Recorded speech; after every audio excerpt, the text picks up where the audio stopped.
Querido Jorge Santa Cruz, muchas gracias por el enlace, muchas gracias por conectarte. Vamos a tratar de hacer el análisis de este arranque de las elecciones. Oye, Jorge, dos mujeres y un camino. Bueno, antes que nada, Jorge Santa Cruz es académico de la Universidad de Anáhuac, tiene 4 décadas como periodista, ha estado en radio y en muchísimos medios, es una persona autorizada que ha pasado muchas elecciones y que, bueno, ¿quién más él para que nos explique? Querido Jorge, te mando un abrazo. Querido Manuel, muchísimas gracias a ti. Para mí es un verdadero gusto, un placer. Creo que estoy mal centrado, ¿verdad? Si me permites, me muevo. No te preocupes, eso es lo de menos. Muy contento de estar contigo y de saludar a tu audiencia, a la cual le presento mis respetos. Jorge, bueno, arrancan las campañas políticas a partir de este 1 de marzo. ¿Qué vamos a ver? Es una elección, volvemos a lo que sucedía antes, en aquellos tiempos de la Bastida, en aquellos tiempos de que vamos a ver mucho sobresalto político, si no estoy confundido, una elección donde, bueno, se habla de la mano del crimen organizado, de recursos económicos, una elección muy manchada, se van a dar hasta con la cubeta, mi querido Jorge. ¿Tú lo ves así? ¿Cómo ves? Sí, mi querido Emanuel. ¿Te acuerdas cuando cubrimos para un medio radiofónico la elección del 2000, la que derivó en el triunfo de Vicente Fox Quesada y en la derrota del priista Francisco Labastida Ochoa?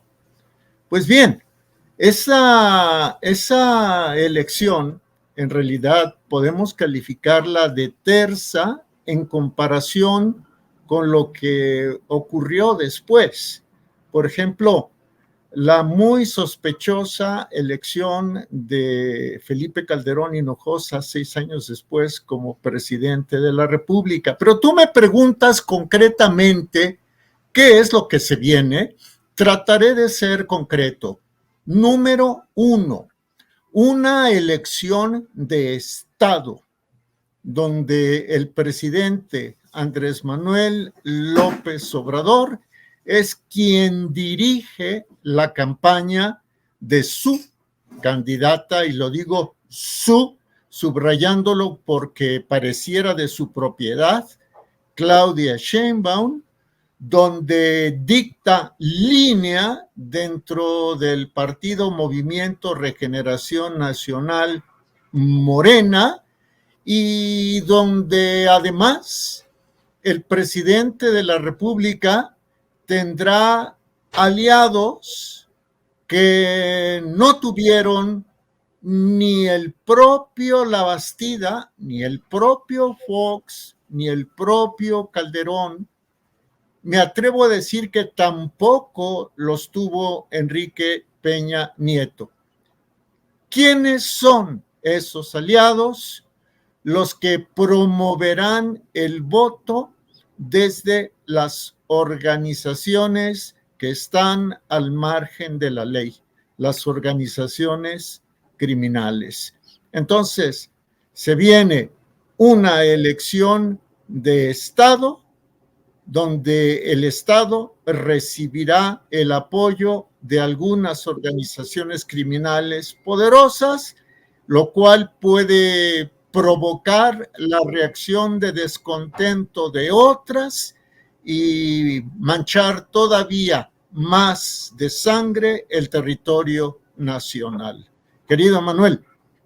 Ahí vemos la alerta, o sea, no me gustaría tocar estos temas tan a la ligera, pero dices que vamos a manchar de sangre, llevamos ya por lo menos 11 o 12 candidatos que han sido asesinados desafortunadamente en todavía sin arrancar la elección, pero vemos que haya la alerta de un posible magnicidio, quizá algo más grande para querer mover la atención, llamarla hacia algún otro lado. No lo sé.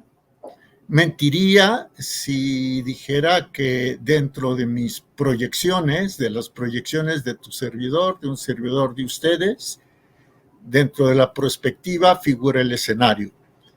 No se puede descartar, de ninguna manera se puede descartar, pero si llegara a ocurrir, Emanuel, sería muy distinto al que le costó la vida a quien apuntaba a ser el presidente de México en la persona de Luis Donaldo Colosio. Queda claro que Colosio fue víctima de fuerzas oscuras, muy probablemente enquistadas dentro de lo que es y era el Partido Revolucionario Institucional. Aunque también reconozcamos que ya en aquellos tiempos las organizaciones criminales eran muy poderosas. Colosio fue una víctima, me parece, de índole política. Hoy la situación luce complicada. ¿Por qué? Porque no solamente hay una polarización familiar provocada desde el Ejecutivo Federal, sino que también hay una polarización social y hay una polarización delincuencial. ¿Cómo así, Jorge? La gente está muy enchilada en las calles. Yo sí veo la gente o odian, o eso es como el Cuauhtémoc Blanco, el gobierno federal Andrés Manuel López Obrador, o lo aman o lo odian en las calles. Ese efecto va a incidir mucho en la elección, ese efecto va a incidir mucho en el triunfo o no de Claudia Sheinbaum, porque bueno, se sabe también que al interior, en las encuestas que no se muestran, que pues bueno, desafortunadamente no las tengo yo a la mano, pero se oye en comentarios de periodistas, de gente que está en los medios, que ya está muy cerca Xóchitl de Claudia Sheinbaum, sobre todo, principalmente por la polarización y estos efectos que se están dando. Pero ¿cómo es la polarización criminal, Jorge? Explícanos eso. Sí, cómo no. Mira, la polarización criminal consiste simple y llanamente en que unos cárteles pues están a gusto con el régimen y otros a disgusto. ¿Tú recuerdas cuando gobernaba Felipe Calderón? ¿Recuerdas que se decía con claridad, incluso en los medios de comunicación, que el entonces secretario de Seguridad Pública perseguía a unos, pero les facilitaba las cosas a otros? Pues incluso está preso, ¿no? En los Estados Unidos, en esta estrategia que extraña o rara a largo plazo que tiene Estados Unidos, pues lo tiene detenido, ¿no? Así es. Lo mismo ha ocurrido con el presente gobierno. Vamos, ha sido más que evidente que el Ejecutivo Federal caminó, fíjate, se encontró casualmente a la madre de un oscuro personaje allá en el estado de Sinaloa. Compartió alimentos con familiares de ese oscuro personaje. Dio órdenes de que liberaran en una primera ocasión a uno de los hijos de ese oscuro personaje. Aquí déjame marcar un contraste. Me llegó una caricatura que me pareció muy interesante. Se ve a un muñequito, a un monito que ordena la liberación del hijo de un oscuro personaje y quiere el encarcelamiento de un periodista. Entonces, esa polarización criminal es a la que me refiero. Pero tú me preguntabas hace un momento que si podría ser posible un magnicidio. Te decía... No lo deseo, te digo, no quiero ser tan a la ligera, pero yo creo que estamos a la expectativa de todo, porque están de los dos bandos, el poder lo van a pelear hasta con la cubeta. Totalmente. que en realidad un magnicidio es el privar de la vida a un alto gobernante, a un jefe de Estado, a un jefe de gobierno, ¿no? En el caso de Colosio no fue tal, pero Era pues candidato, ¿no? Apenas. apuntaba a ser el próximo jefe de Estado y de gobierno, porque el presidente en México tiene las dos funciones, jefe de Estado, jefe de gobierno y además comandante en jefe de las Fuerzas Armadas. Entonces, hablar de un magnicidio lo veo difícil, porque el Ejecutivo Federal aparentemente está debidamente protegido.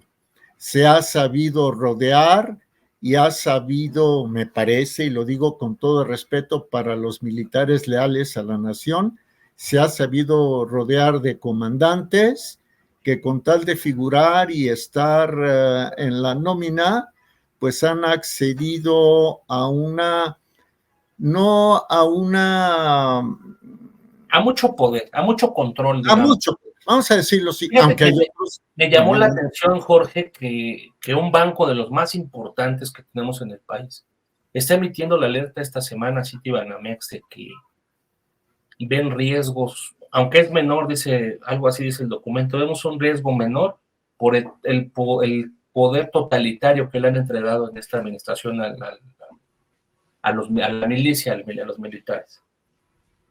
¿Sabes? En el fondo, el presidente López Obrador detesta las Fuerzas Armadas. Y quien lo dude, que lea la entrevista que le publicó el periódico La Jornada el 1 de julio de 2019. Allí el presidente se decantó y dijo que a un año de su triunfo electoral, que si por él fuera, desaparecería las Fuerzas Armadas y las sustituiría con una Guardia Nacional.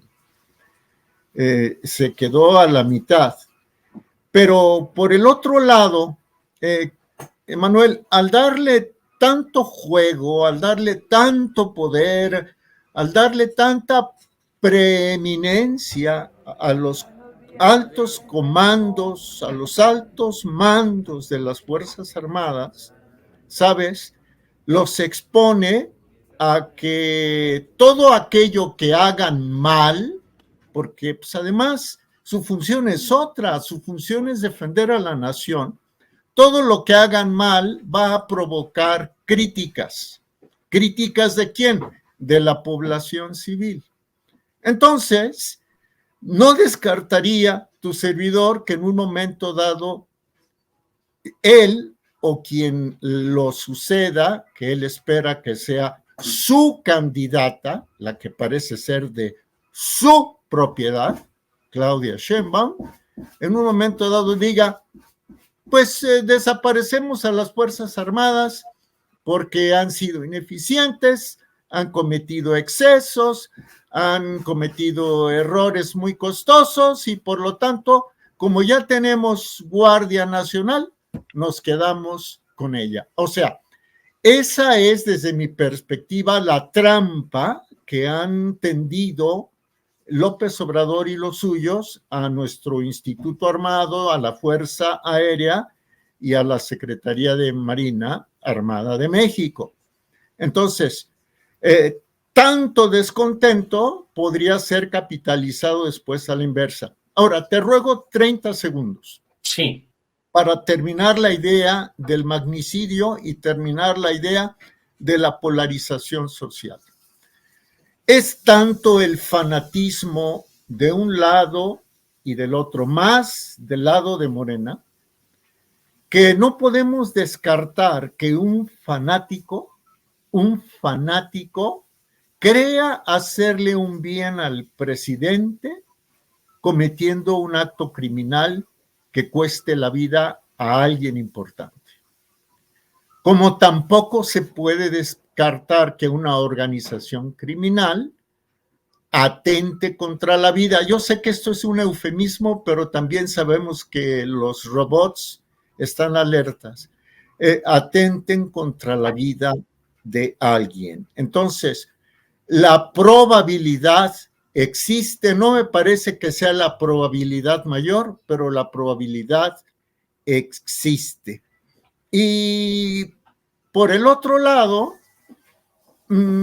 salvo tu mejor opinión, y con esto te devuelvo las cámaras y el micrófono, por el otro lado, pues veo a una candidata que se fue a Fresnillo, la ciudad más peligrosa del país, que llevó una veladora, que prometió duplicar de 150,000 a 300,000 los elementos de la Guardia Nacional, que prometió que las Fuerzas Armadas regresarían a sus tareas militares habituales, que prometió construir una cárcel de alta seguridad, pero me parece que el problema de la inseguridad en México va más allá de eso.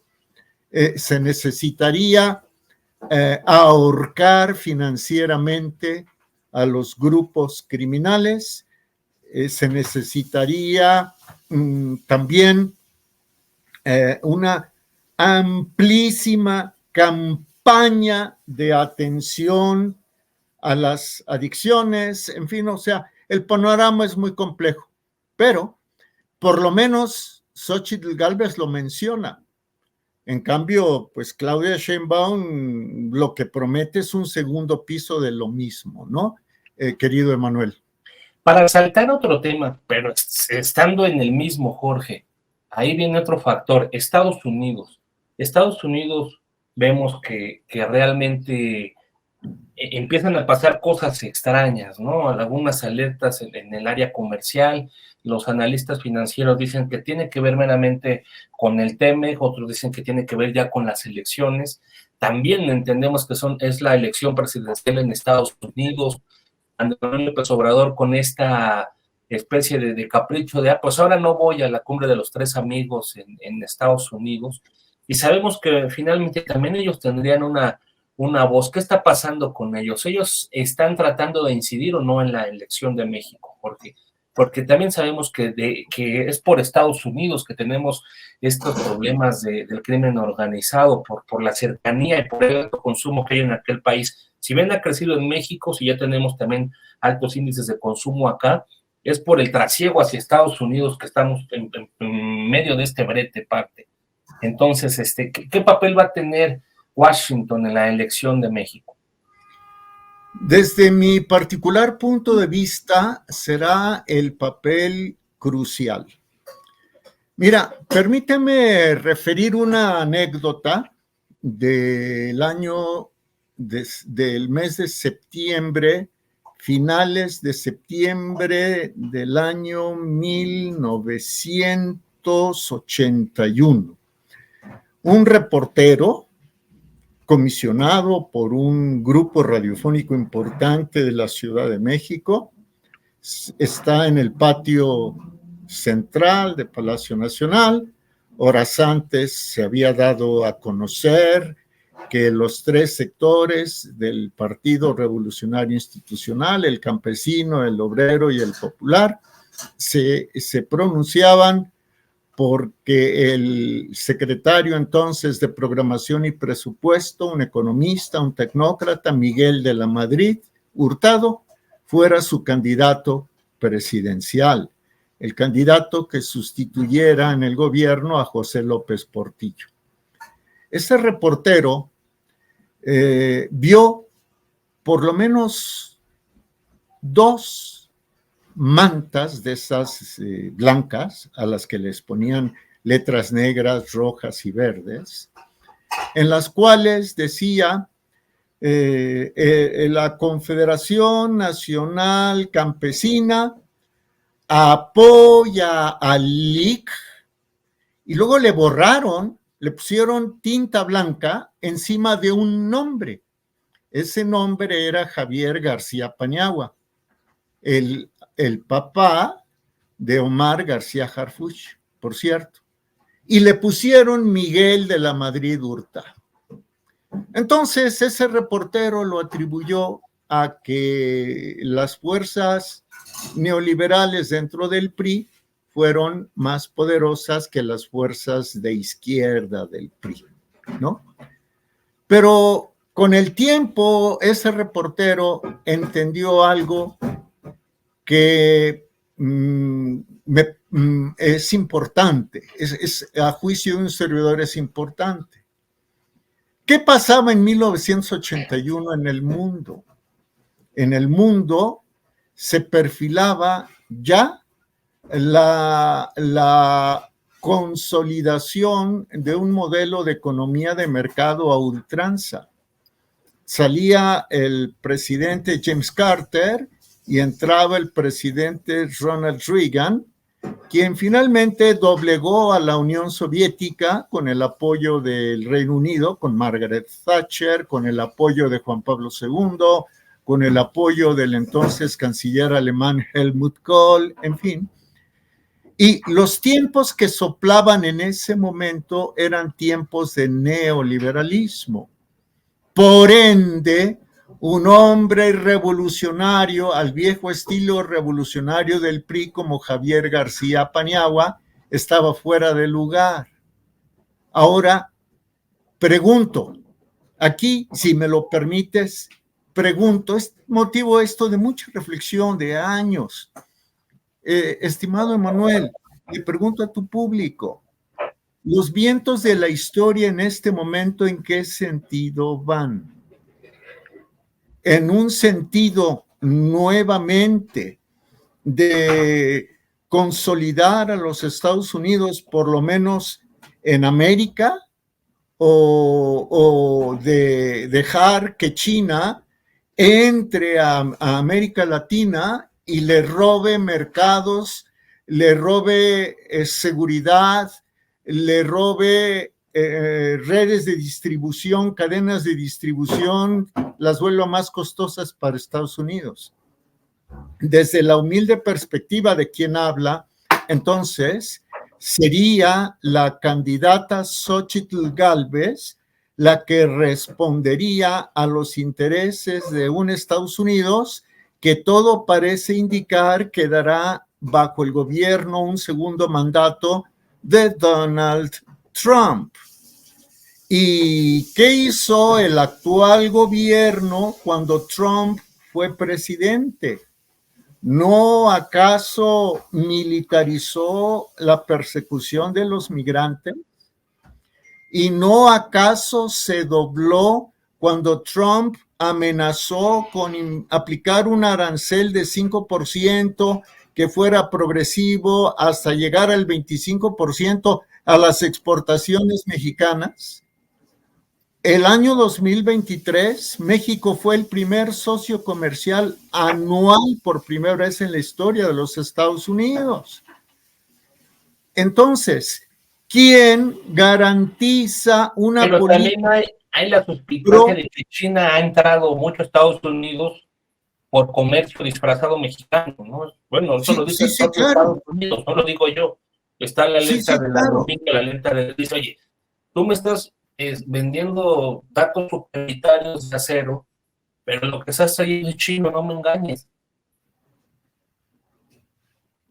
Entonces, Sí, claro.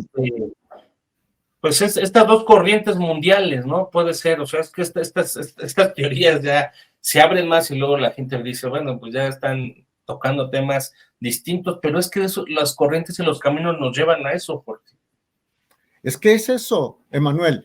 Los vientos de la historia hoy nos ubican ante un modelo por lo menos bipolar, ¿sí? Por lo menos bipolar. Imagínate a China controlando la mano de obra mexicana barata, el agua de México, la electricidad de México, las cadenas de suministro, controlando el istmo de Tehuantepec. Imagínate a China controlando eso. Ahora imagínate a Trump previendo que China pueda hacer eso. ¿Cuál será el propósito de Trump con respecto a México? contener a China lo más que se pueda en México. Ideológicamente, la pregunta es a tu respetable público. La ideología del presidente, el observador, la ideología de Sheinbaum, ¿se aproximan a la ideología de Trump o se aproximan a la ideología de China? Entonces, cuando tú me preguntas qué tanto tiene que ver Estados Unidos en esto, yo te puedo decir que muchísimo. No hace mucho, y a los medios en México les pasó casi de noche, perdóname, no hace mucho, en su viaje a Estados Unidos, la candidata de la oposición, que entre paréntesis me parece una candidata abandonada por los partidos que la impulsan, el PRI, el PAN y el PRD, que por lo demás son los partidos que hundieron tanto al país y provocaron el voto de castigo que llevó al observador a la presidencia. Pero bueno, te digo, cierro el paréntesis, se reunió con una organización poderosísima de los Estados Unidos, muy vinculada al Departamento de Estado.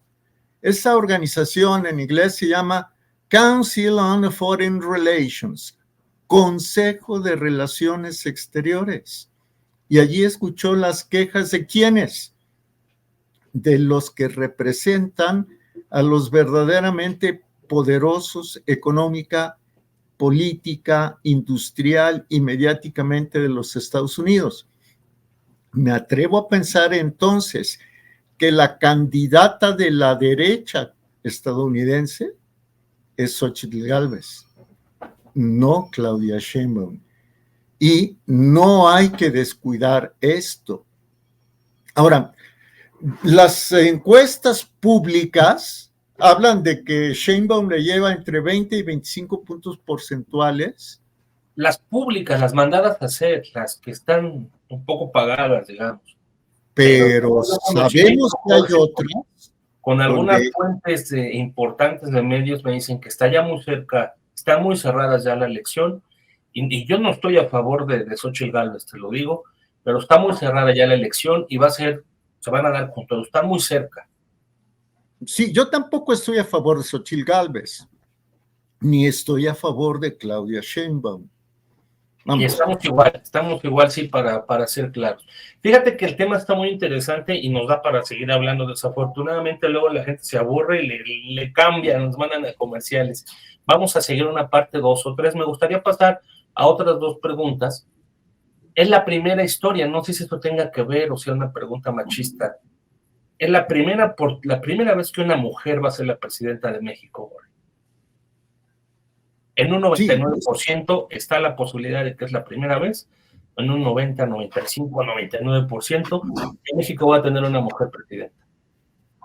Sí, esto se debe a que la corriente de la izquierda que tiene que ver con el marxismo cultural, con el feminismo, con la llamada equidad de género, etcétera, es muy poderosa a nivel internacional.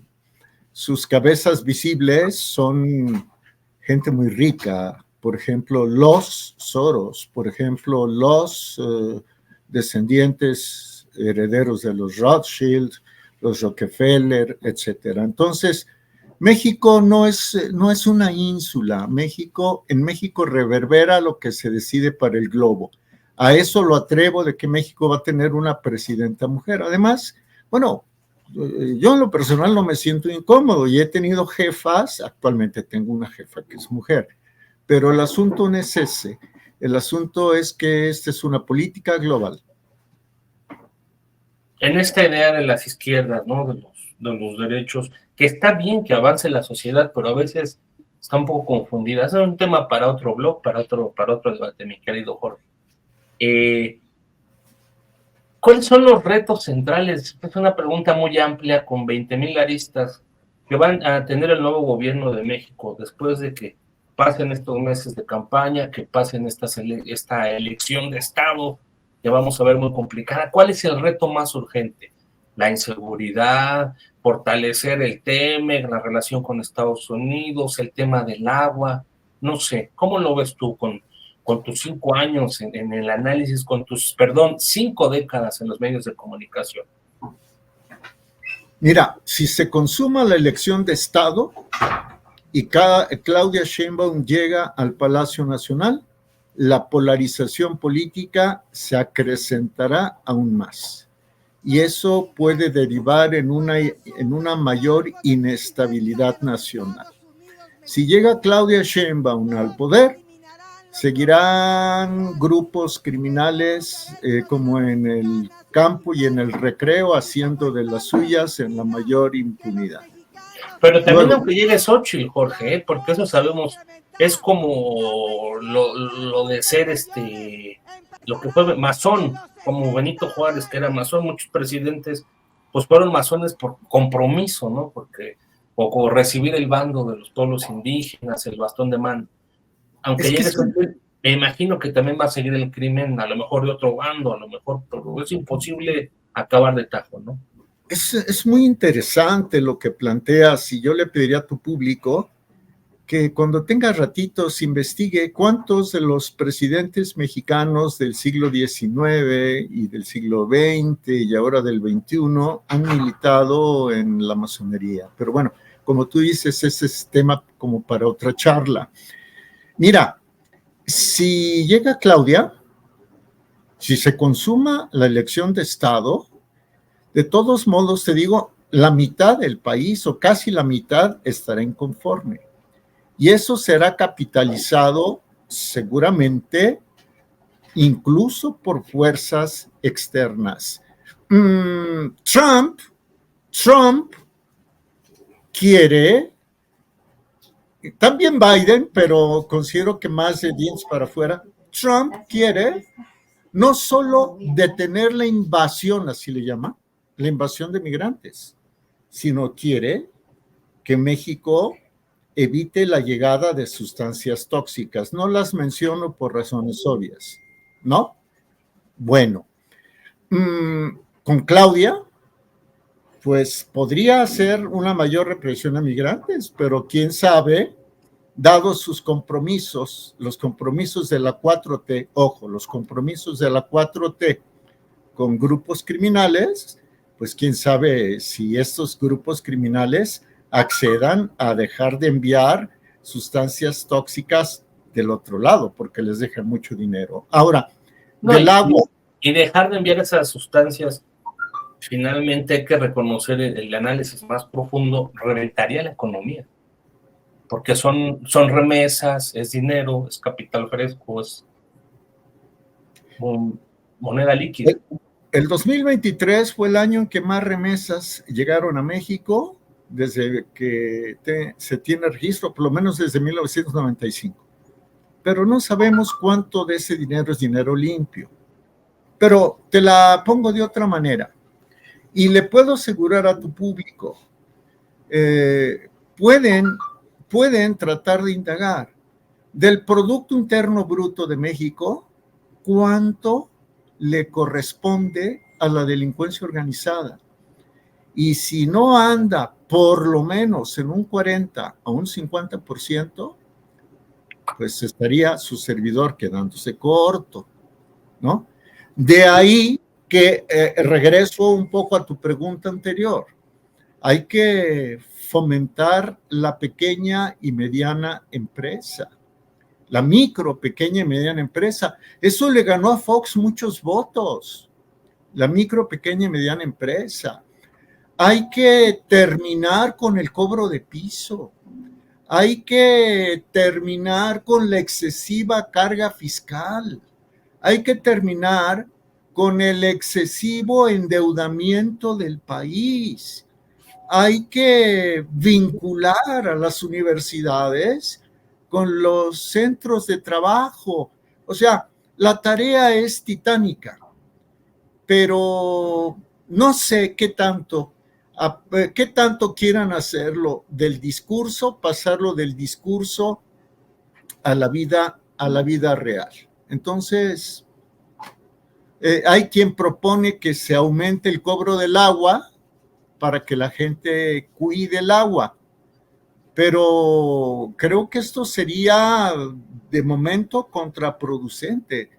El agua se está tornando en un tema de seguridad nacional, ¿no? Leía que los comicios van a